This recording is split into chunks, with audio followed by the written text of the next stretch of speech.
भगवान कभी ब्रज से गए नहीं। मैंने एक दिन आपको समझाया ना कि यशोदा के भी एक पुत्र हैं और देवकी के भी एक पुत्र, तो दो भुजी यशोदा के हैं और चतुर्भुजी देवकी के। तो जो यशोदा नंदन है वो कभी वृंदावन से गए ही नहीं। उद्धव जी अक्रूर जी जिन कृष्ण को लेकर गए और जिन्होंने कंस को मारा और जो द्वारिका गए वो देवकी पुत्र हैं। यशोदा का लाला तो आज भी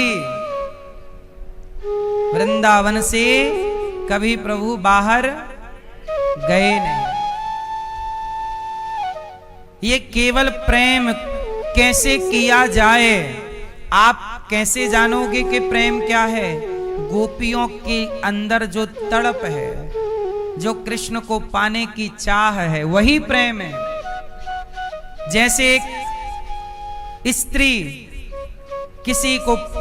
किसी से प्रेम करे, कोई लड़का कोई लड़की एक दूसरे से प्रेम करे और उसको पाना चाहे, तो ये तो सांसारिक प्रेम है।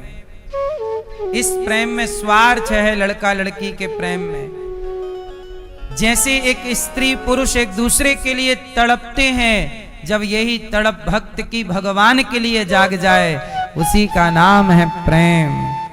संसार में जो है, अब जैसे आजकल के लड़का लड़की प्रेम करते हैं, अब बताओ ये लड़का लड़की सच बताओ, स्कूल कॉलेज में नहीं प्रेम चलता है, ये बताओ ये लड़का लड़की प्रेम करते हैं, इनमें प्रेम है या नहीं?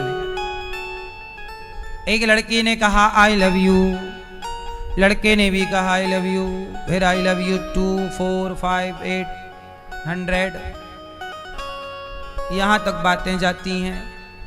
ये बताइए कि इनका जो प्रेम है आई लव यू 100, ये प्रेम है कि केवल शब्दों में है? क्या है? हम हमेशा एक बात कहते हैं, याद कर लीजिएगा, कोई आपसे प्यार क्यों करेगा? कोई आपसे प्यार, बोल दो, कोई आपसे प्यार, जोर से, कोई आपसे प्यार क्यों करेगा? कोई आपसे प्यार नहीं करता। आप सुंदर हैं, आपका फेस अच्छा है, चमड़ी अच्छी है आपकी, आप गोरे हैं, सुंदर हैं, आपका लुक अच्छा है, तो आपको आई लव यू कहने वाले ज्यादा होंगे। आप थोड़ी कम सुंदर हैं तो आपको आई लव यू कम मिलेंगे। आप बिल्कुल सुंदर नहीं हैं तो देखो ना, कुछ लड़कियों की शादी ही नहीं हो रही है। जब आई लव यू तो फिर उस लड़की के लिए क्यों नहीं आई लव यू निकल रहा है? किसी की शादी नहीं हो रही है, क्यों नहीं हो रही है? दिखने में अच्छी नहीं है, इसलिए आई लव यू आपके लिए नहीं था, आपकी चमड़ी के लिए, सुंदरता के लिए।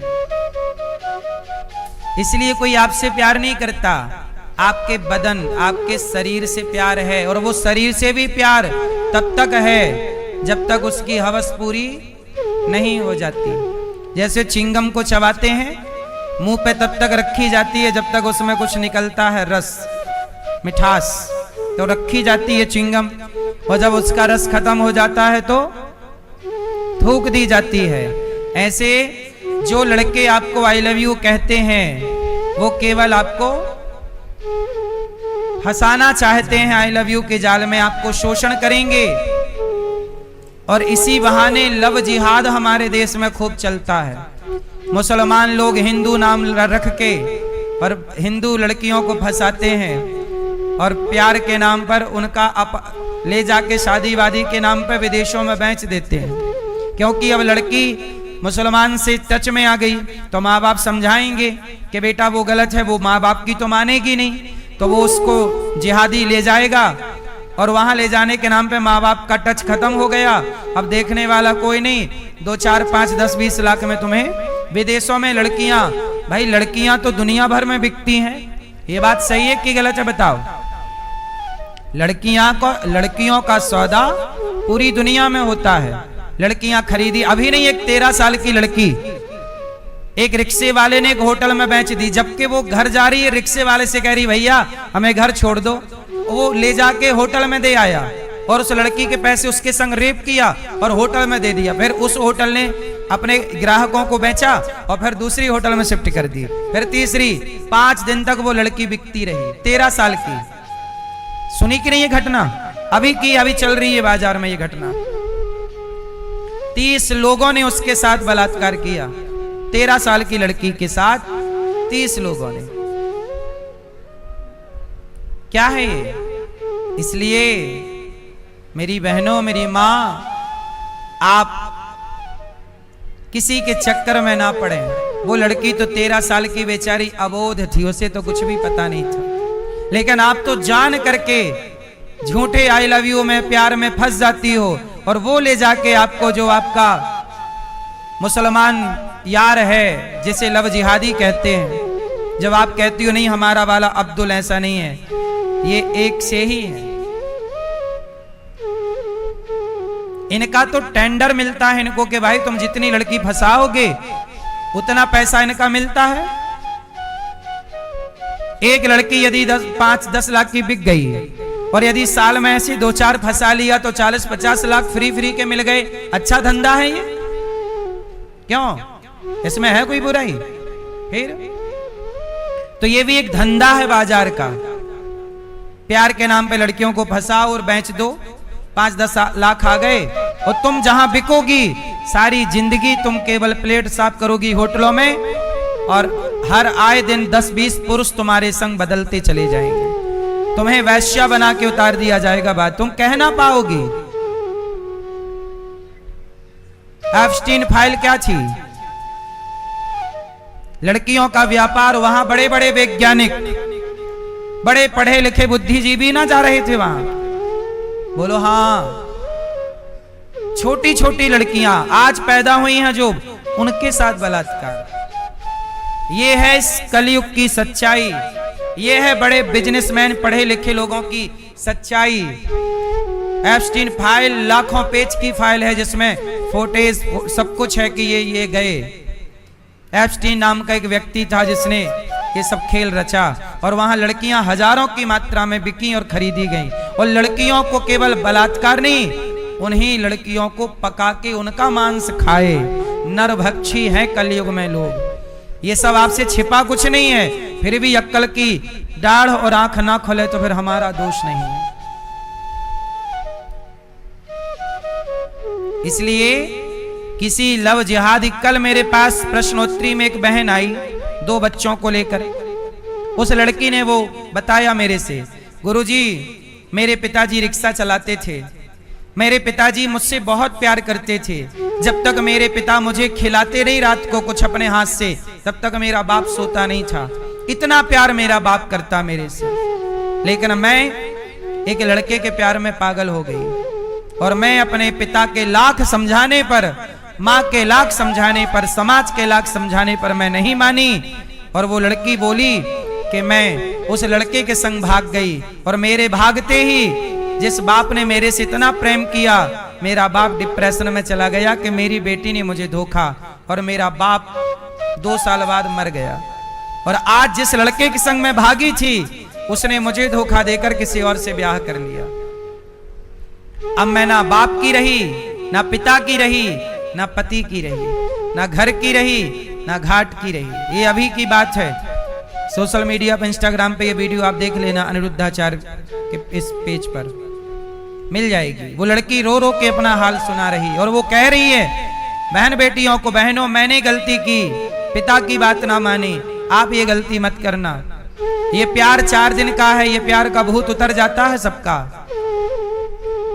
ये गलती ना करना, सारी जिंदगी पश्चाताप के सिवा कुछ हाथ ना लगेगा। माँ बाप का दिल दुखाकर, जिस बाप ने तुम्हें खिला पिला कर सुलाता था, बेटी को जब तक ना देख ले बाप सोता नहीं था, ऐसे बाप का दिल तोड़कर तुम खुश रह पाओगी? जब तुम अपने बाप का प्यार ना समझ पाई तो तुम किसी के प्यार को क्या समझोगी? प्यार नहीं था वो जो तुम भाग भाग के चली गई। ये प्यार का नाम मत लो, ये तुम अपनी वासना के लिए भागी हो। ये लड़के लड़कियां जो भाग रहे हैं, शादी वादी कर रहे हैं भाग भाग के, ये काहे कि ये प्यार नहीं, केवल शरीर की हवस पूरी। एक टाइम बाद शरीर विकसित होने लगता, हार्मोन से जागने लग जाते हैं, तब ज्ञान तो होता नहीं है कि अपने ब्रह्मचर्य को कंट्रोल करें। तब आज की युवा पीढ़ी भटक जाती है और वो किसी लड़का लड़की के चक्कर में पड़ के अपना चरित्र बिगाड़ लेते हैं। इसलिए आपके पास दौलत है ये मान्य नहीं होगा, चरित्र है ये मान्य होगा।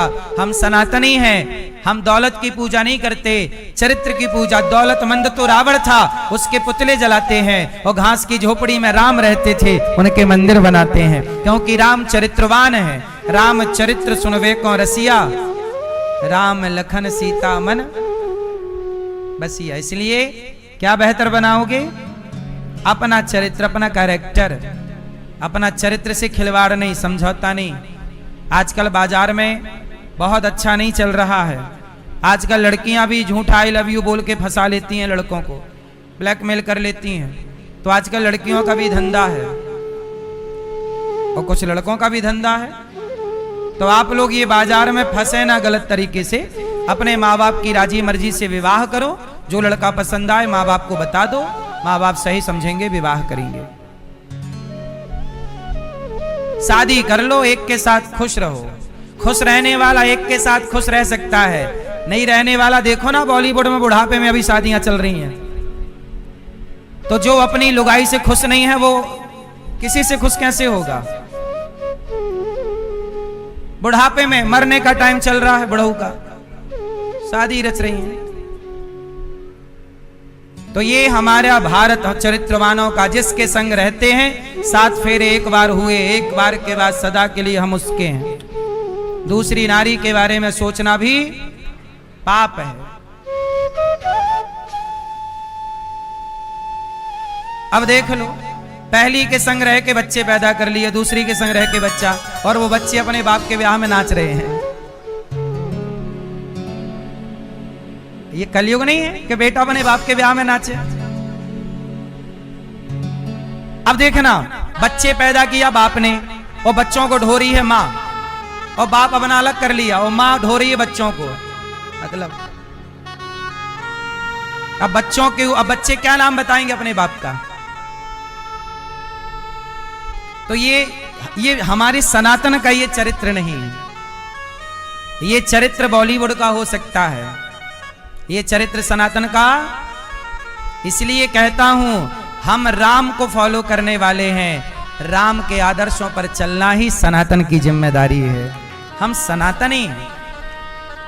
हम अपनी वासनाओं की इस गहरी खाई में डूब ना जाएं। ये अच्छा ये बताओ, बुढ़ापे में शादियों की जरूरत पड़ रही है? सच बताना, क्यों जरूरत पड़ रही है? इनको पेट की भूख नहीं है, इनको चमड़ी की भूख अभी है। ये काय की भूख मिटाने के लिए शादियां कर रहे हैं। पेट की भूख मिट जाती है, चमड़ी की नहीं मिटती। इसलिए कहता हूं, सत्संग करो और अपनी इच्छाओं को कंट्रोल करके अपनी नाभि से जो आपका तेज है, कहते हैं जो शक्ति नाभि से नीचे चली गई वो वासना हो गई, और जो एनर्जी नाभि से ऊपर आ गई वह उपासना हो गई। तो अपनी शक्ति को वासना ना बनाइए, अपनी एनर्जी को उपासना बनाइए। और हम सनातनी उपासक हैं। क्या हैं? उपासक हैं। अपनी शक्तियों को संसार के भोग विलास में ही ना डुबाए रहिए। अब अपने आप को ईश्वर से जोड़िए, क्योंकि अब आखिरी ठिकाना वही है। भगवान ने अपने, इसलिए आप लोग अपनी बेटियों को, बेटों को प्यार करना सिखाइए कि बेटा प्यार क्या होता है। जिस बेटी को माँ से प्यार नहीं हुआ, जिस बेटे को बाप से प्यार नहीं हुआ, वो किसी लड़की लड़के के प्यार को कहता है कि हम प्यार करते हैं। वो प्यार नहीं है, वासना है, जिसे तुम छिपाने के लिए नाम दे रहे हो प्यार। कोई किसी से प्यार क्यों करेगा? कोई आपसे प्यार क्यों करेगा? अब भगवान श्री कृष्ण का पहला विवाह मां भगवती रुक्मणी जी से हुआ। अब हमारे श्री राजकुमार तायल जी, परीक्षित बन के श्रीमती शिखा तायल जी, श्री अनिल कुमार गुप्ता जी और श्रीमती रजनी गुप्ता जी, आप दोनों ने अपनी अपनी 21 पीढ़ियों को कृतार्थ कर लिया है इस पावन से कथा से, अमृतमयी कथा से। इसलिए आप सब लोग अपने इसी धर्म पर चलते हुए आपसे समाज सीखेगी। जैसे भरत जी ने कहा कि मैं नहीं गलत कर सकता क्योंकि पृथ्वी को मुझ पे गर्व है, ऐसे इस देश को आप पर गर्व है कि आपने अपने माता पिता के लिए जो कार्य किया, उनको भागवत सुनवाई, आपने अपने पुत्रों के लिए भागवत पुत्रों को सुनवाई ताकि इनका संस्कार मजबूत हो। इन 7 दिनों में ये कुछ तो सीखेंगे और ये आप अच्छे पिता होने का परिचय दे रहे हैं, अच्छे पुत्र होने का परिचय दे रहे हैं। अच्छे भारतीय का परिचय यही है कि आप अपने बच्चों को, अपनी पीढ़ियों का भी आपने उद्धार किया, बच्चों को भी संस्कार इस कथा से मिल ही गए 7 दिनों में कुछ ना कुछ, और आपकी आने वाली पीढ़ी भी आपके पुण्य से खुशहाल रहेगी। कहते हैं बाढ़ें पूत पिता के धर्मा, माँ बाप के पुण्य से पुत्रों में वृद्धि होती है। भगवान आप सबको स्वस्थ और सुखी रखें। स्वर्गीय श्री राम विलास तायल जी, स्वर्गीय श्री जगदीश चंद्र गुप्ता जी की स्मृति में आपने सुंदर सा ये आयोजन कराया। पुत्र अजय मेघा तायल जी, रोहित दिव्या तायल जी, अनुश्री पल्लव गर्ग जी और राजश्री प्रखर प्रताप सिंह जी, रितिका गुप्ता जी, आप सबका बहुत बहुत साधुवाद। आप लोगों ने कुछ सीखा कि नहीं कथा से? क्या सीखा? बैठ जाइए। हाँ, समस्त तायल एवं गुप्ता परिवार का साधुवाद। हितकारी उपभोक्ता भंडार मोदी नगर गाजियाबाद नोएडा से आप आए, पूरे परिवार का स्वागत वंदन अभिनंदन। भगवान आप सबको सुखी रखें, खुश रखें। अभी यहाँ भागवत जी के आज पाठ पूरे हुए। 19 तारीख से पुनः यहाँ भागवत जी के पोथी पाठ होंगे। आप भी भागवत जी के पोथी पाठ अपने पितरों की शांति, सुख शांति, समृद्धि के लिए करा सकते हैं। जीवन में भागवत जरूर सुनना चाहिए, सबको सुनना चाहिए। तो भगवान के विवाह कितने हुए? पहला विवाह रुक्मणी जी से, दूसरा विवाह भगवान का जामवंत की बेटी जाम्बवती से, तीसरा विवाह भगवान का सत्यभामा से, चौथा विवाह यमुना जी से, पांचवा विवाह मित्रविंदा से, छठवां विवाह सत्या, सातवां भद्रा, आठवां लक्ष्मणा।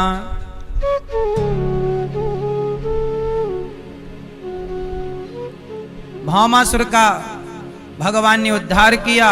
16,100 कन्याएं भौमासुर के बंधन में थी। एक भौमासुर नाम का एक व्यक्ति था, उसने 16,100 कन्याओं को बंदी बना लिया और बंदी बना के बोला मैं तुम सबसे विवाह करूंगा। कन्याओं ने भगवान को पत्र लिखा कि प्रभु आप हमारी रक्षा कीजिए। भगवान कृष्ण सेना लेकर गए और भौमासुर को मारा और कन्याओं को मुक्त किया। अपने अपने घर किराया भाड़ा लो। कन्याओं ने कहा प्रभु अब आप ही बताइए कि हमें कौन स्वीकार करेगा। इसलिए अब हमें लोग कहेंगे कि तुम तो परपुरुष के पास रहकर आई हो। जब सीता जी को लोगों ने कहने से नहीं छोड़ा तो भला हमें और आपको कैसे छोड़ देंगे? इसलिए हमें कोई स्वीकार नहीं करेगा, इसलिए आप हमसे विवाह कर लो।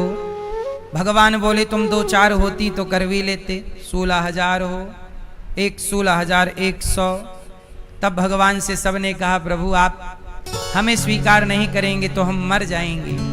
तो जिन कन्याओं को समाज स्वीकार नहीं करता, अपमान की दृष्टि से देखता, ऐसी नारियों को समाज में सम्मान के साथ जीने का भगवान ने अधिकार दिया। और भगवान के टोटल विवाह हो गए 16,000। कितने विवाह? अच्छा, भगवान ने इतने सारे विवाह करके सही किया कि गलत किया? जोर से क्यों किया?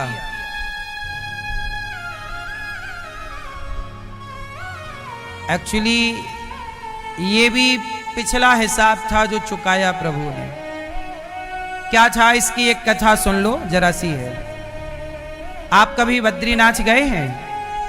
तो बद्रीनाथ जी में बताओ कौन है, किनकी उपासना होती है बद्रीनाथ में? जोर से और जोर से। किसकी? वहां पर कौन भगवान है? कौन? वहां नर नारायण भगवान है। कौन है? कौन है? वहां नर नारायण भगवान है।